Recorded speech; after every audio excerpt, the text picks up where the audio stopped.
Let's cross to London to join Darren Grimes, GB News host. Darren, a lot of things have been blamed on Brexit, most of them falsely, but this is a new one.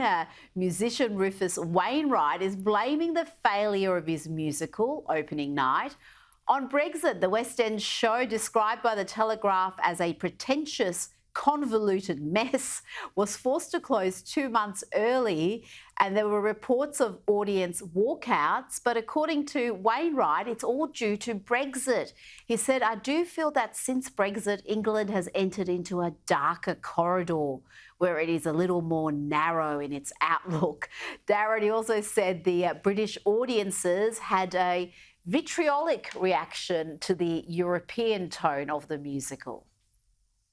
Oh, goodness me. Where do you start with this one? I mean, he called it opening night. Everyone that saw the damn thing wanted it to be the closing night. That's the way in which it failed. You know, these Ramonas, this is like Trump derangement syndrome, this Brexit derangement syndrome. They blame Brexit for every little thing. And this posh little songbird, Rufus Wainwright, having a right old meltdown because this dud of a West End musical bombed. Right? It was clearly a stinker to try and pin this on us pesky leavers, right? Apparently quitting the EU has made us all close-minded thickos who couldn't appreciate a European theatrical rhythm, as if the West End crowd aren't just a bunch of Guardian reading Remainers themselves. I mean, you just quoted their Bible, the Guardian. They didn't like the damn thing. And it wasn't even, exclusively Brexit-backing rags that I read that savaged it. We're talking the New York Times, the New Statesman, the Guardian. But no, the reason it failed must be because of the idiot masses who voted leave, because that's the only thing that can make sense. It's not me that got it wrong. It's the people that got it wrong. It's the kind of thing that we've grown used to. But, we only had the other week, apparently lorries crashing into bridges was blamed on ditching Brussels rules last week by the comedian David Baddiel. And the physicist Brian Cox, well, he said, we need to overturn our biggest democratic vote for anyone or anything in our history to save us from Donald Trump.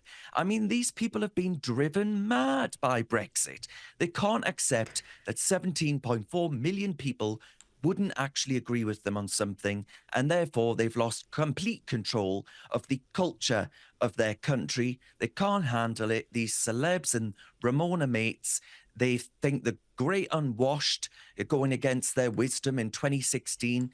It's just tragic. It sent them all round the twist, Rita, because it is the first time that we've ever turned against them in a very big way, and they just cannot handle it whatsoever. But I'm laughing all the way. Honestly, this has just been hysterical. It's hysteria in the extreme, still crying over spilled milk nearly 8 years on. It's utterly pathetic. Now let's talk about the Eurovision. Australia is out of the running. I don't even know why we're there. We're not part of Europe. But the UK's entrant, Ollie Alexander, says he is ambivalent about the Union Jack. The flag, he says, feels divisive and nationalist. I don't think he means nationalist in a good way. Now, Alexander's political views are well known. He has signed a letter that branded Israel an apartheid regime and condemned what he calls Zionist propaganda. I mean, really, is this the best you could do, Darren, for Eurovision? This is the person you've got representing the UK?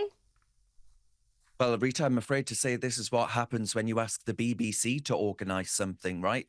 The BBC couldn't organise a booze up in a brewery.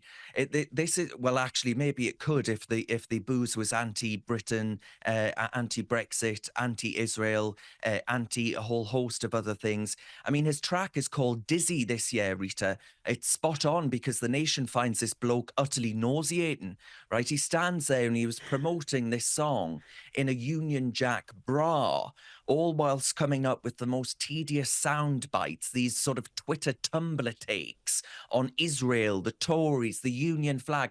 The list goes on and on. This is a man that thinks the only thing interesting about a person is their sexuality or their so-called gender identity. He says he would like to reclaim the Union Jack, but do it in a positive way, as it can feel divisive or nationalist. You know, Rita, it wasn't too long ago we had Union Jacks being flown in Hong Kong by British nationals overseas who flew that flag in defiance of the Chinese communist tyranny in the face of the jackboot of President Xi's oppression of that once British territory. How dare he speak of our flag not being a positive influence when people fly it in those circumstances as a beacon of freedom and liberty? Of course, this Burke, though, would likely happily fly the ever-expanding flag of the alphabet narcissists, right? Under the ideology of Britain's flag, a continent was freed, we had rights created, protected, propagated. I would much rather fly that flag than the one which recently was seen to have harmed children, perhaps beyond repair.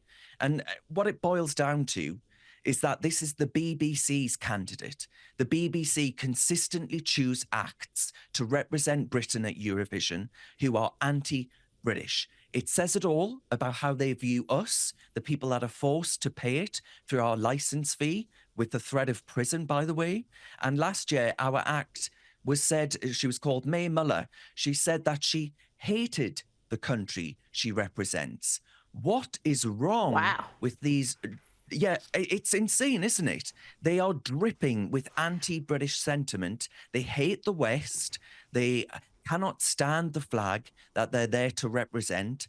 And the BBC seem to have a penchant for sending people there who simply hate us. And I wonder, Rita, if that's because they too simply cannot stand us. It's the contempt for us that really, really gets me. Now let's talk a little bit about Prince Harry. He is in London, but there will be no family reunion, with King Charles rejecting a meeting with his prodigal son. He's too busy to catch up. What do you make of this, Darren? They were both out and about in London, but couldn't spare 5 minutes to have a coffee? I think it shows the extent to which that relationship has been severely damaged. You know, they used to be really rather close indeed. In fact, the roles were reversed. You know, he was closer to Prince Harry than Prince William. Now, what I would say to this is, on a human level, dare I say, I find it quite sad. Yes, Rita, you'll be surprised to learn I do have a heart. But on a purely, you know, if we look at it on a level of analysing the individuals at play here, Prince Harry is over here to promote the Invictus Games. It's a great initiative, and you know, I don't for one second doubt that.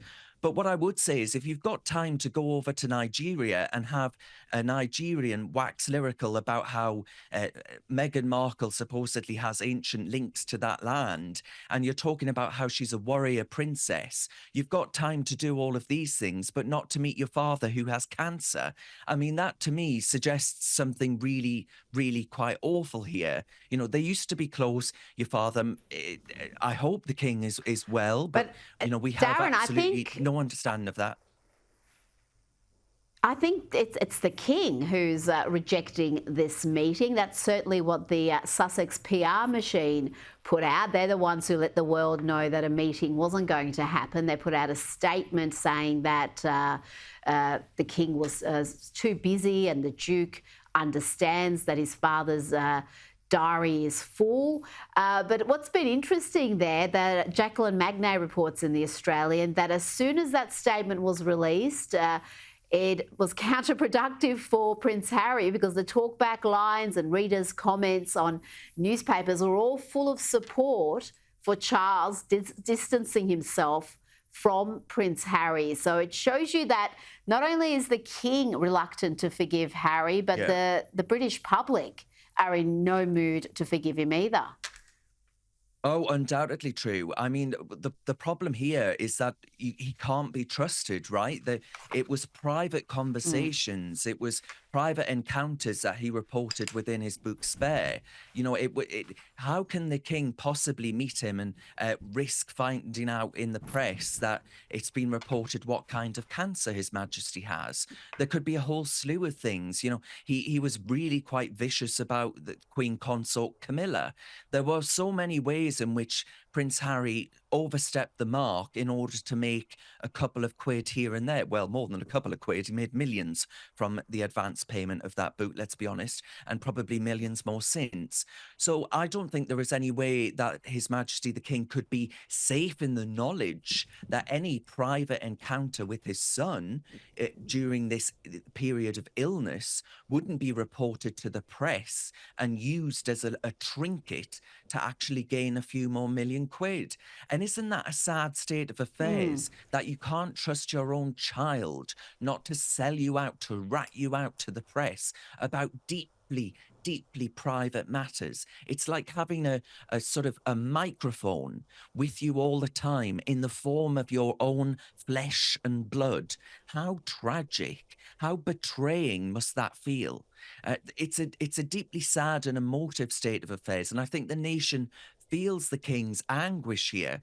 The nation understands the torment and the pain that must have been caused, especially for our late and great Queen Elizabeth II, whose husband died with press reports assuming that he could be a royal racist. These sort of things just go to the very heart of why both His Majesty the King and the British nation feels completely heartbroken by what a once loved prince has actually done to them and their monarch. Darren Grimes, thank you so much for your time this evening. Always a pleasure, Rita. Thank you.